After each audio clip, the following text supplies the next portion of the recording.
Ever find yourself, like, arguing with someone about right and wrong, and you hit this wall, and they're just like, well, that's just how I feel. Mm. And you're like, but no. Like, where does that feeling come from? Yeah, That's what yeah. we're diving into today. Is Yeah. there a God? Deep stuff. But we're looking at it through this really interesting lens of moral obligation. Yeah, I mean, it's a question philosophers have dealt with for centuries. Right. Centuries. So to help us unpack all of this, we're going to Tim Keller's book, The Reason for God, Belief in an Age of Skepticism. And I love Keller because he takes these huge philosophical debates Right. and makes them feel really relatable. Like he starts this chapter with this anecdote, and I think a lot of people are going to relate to this. This young couple comes to him for guidance, and they're basically like, we're not really sure we believe in much. Right. They're sort of secular. Yeah, like, we don't know if we buy all that. Hmm. But they were super passionate about social justice, especially human rights.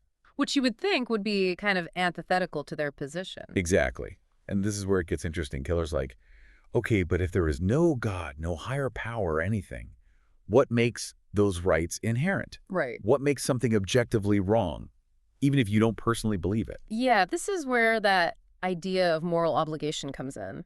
Because it's not just about what you happen to like or dislike. Right. It's that there's some standard outside of us. It's that natalming babies is bad feeling. Right. We all kind of have that, right? Like, Yeah. but if it's all relative, then who are we to judge another culture's practices, even if we find them morally reprehensible? And Keller uses this example of this anthropologist, Carolyn Fluerlauben, Okay.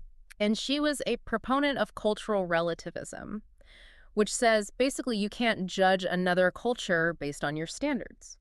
Okay, yeah, I've heard that, yeah. But she had a really hard time with this. Really? Yeah, because she was very, very disturbed by female genital mutilation. Oh, yeah. And she felt very strongly that it was wrong, even though it was an accepted practice in certain cultures. So she really wrestled with that. So it's like, how can you say, well, we can't judge their culture, Right. but also that's really messed up? Right, exactly. And that's really the tension that Keller points out, that if morality is all relative, then how can we condemn any action, even ones that seem so obviously abhorrent? And it's like that Dostoevsky quote, if there is no God, everything is permitted. Oh, yeah. Chilling. Right. But let's say, for the sake of argument, that there is no God. Couldn't you explain morality from evolution? Oh, interesting. You know, that it's just an evolutionary tactic. Like survival. Yeah. Altruism helps us pass on our genes. Right. So, you know, that's where we get it from. So are we just products of our biology in a way? Is that kind of... That's the question, right? Okay, yeah. And that's certainly an argument that's made. And to be fair, you know, evolution probably does play some role in shaping some of our behavior.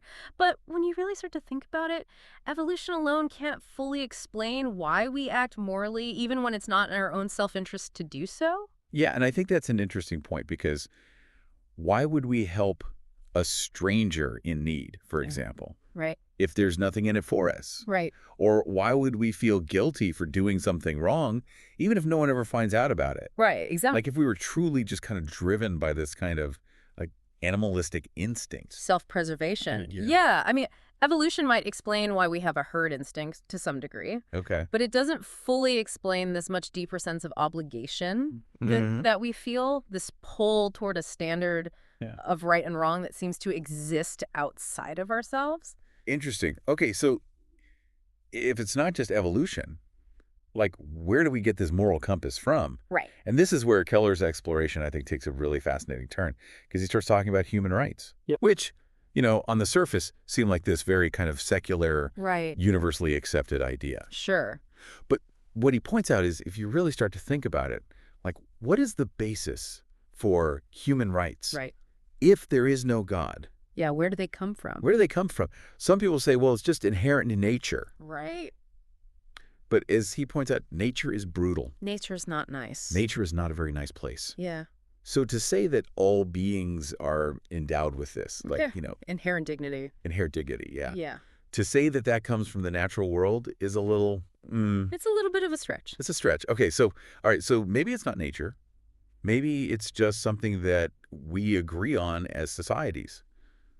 Like, we have social contracts. Right. And we say, okay, these are the rights that everyone has. Right. But then that opens up a whole other can of worms. Mm-hmm. Because then it's like, well, what's stopping us from changing our minds? Right, exactly. Or what's to stop, you know, a powerful majority from deciding, well, actually, this minority group, they don't get those rights. That's right. And then suddenly it's just whoever's in power Right, gets to decide. right, right. Right. And that doesn't feel very secure. No, it doesn't at all. It doesn't feel very universal either, does it? It No. feels very much subject to the whims of whoever happens to be in control in any given moment. Yeah. So then, where are we? If it's not nature, if it's not just human contracts, like, what are we left with? And Keller brings in this, I think, very thought-provoking concept from this legal scholar, Arthur Leff. Yeah. I think I'm saying his name right. Okay. And it's this idea called the says-who dilemma, The says who dilemma. which is basically, if there's no God, Right. no ultimate moral authority,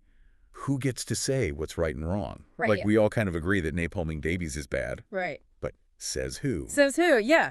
That's right. And this really bothered Leff, by the way. He really wrestled with this. Agree. He recognized that, logically, a secular worldview could lead you to moral relativism. Right.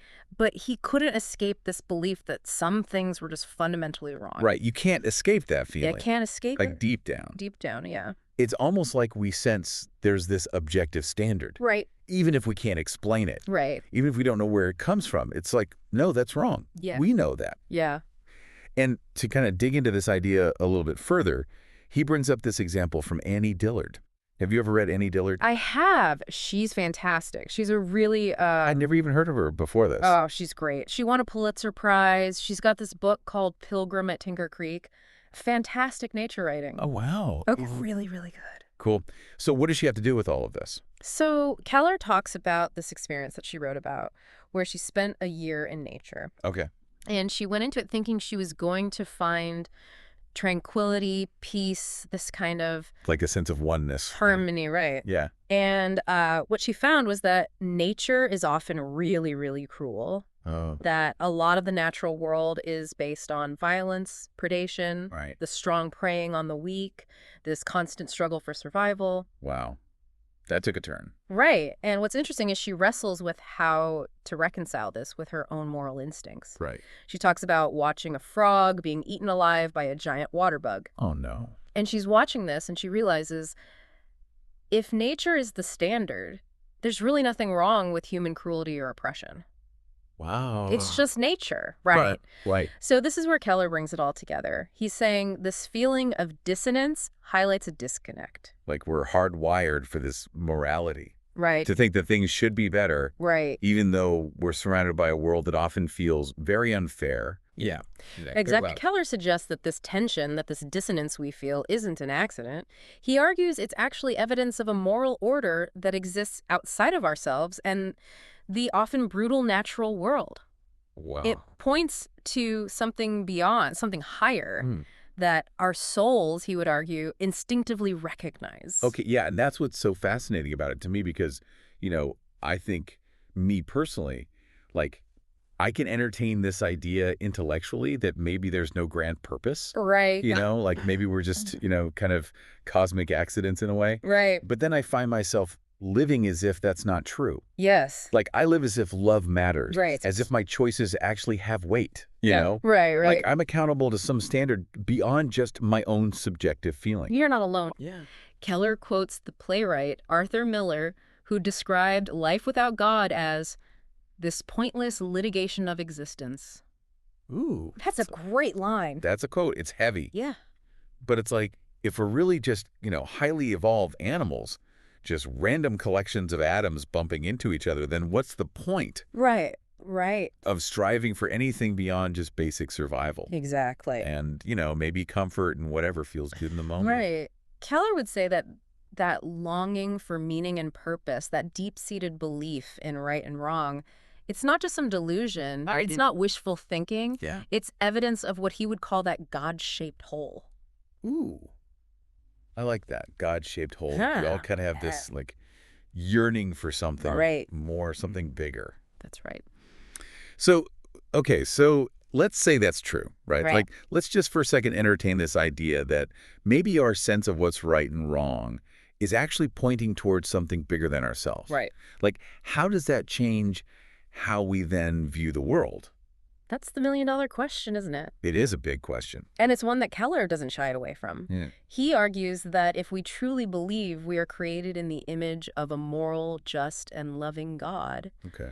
then suddenly our actions take on a whole new level of significance. Hmm. Respecting human dignity. It's not just a nice idea, it's imperative. Yeah. Social justice isn't just a political stance, it's a reflection of really our deepest values. Wow. Like, almost like our entire moral compass is recalibrated That's it. to point towards something That's a great way to put it. so much grander, Yeah. so much bigger than ourselves. Yeah, it's really good. So, as we kind of start to wrap up here, Yeah. for those listening who are wrestling with these questions about God, about morality, meaning of life, Right, right. all the big ones, all the fun ones, Exactly. what do we leave them with? I think the biggest takeaway here is don't dismiss that little voice inside you that tells you there's more to this life than meets the eye. That sense of wonder, that longing for meaning, that belief that there's right and wrong out there, it just might be pointing you towards something truly extraordinary. I love that. And I think that's a great place to leave it for today. For those of you who are, maybe want to dive into this a little bit deeper, which, again, how could you not? You can check out Tim Keller's book, The Reason for God, Belief in an Age of Skepticism. He really digs into all of this with so much depth and insight. And who knows, it might just spark a revolution in your own thinking about God and what it means to live a truly moral life.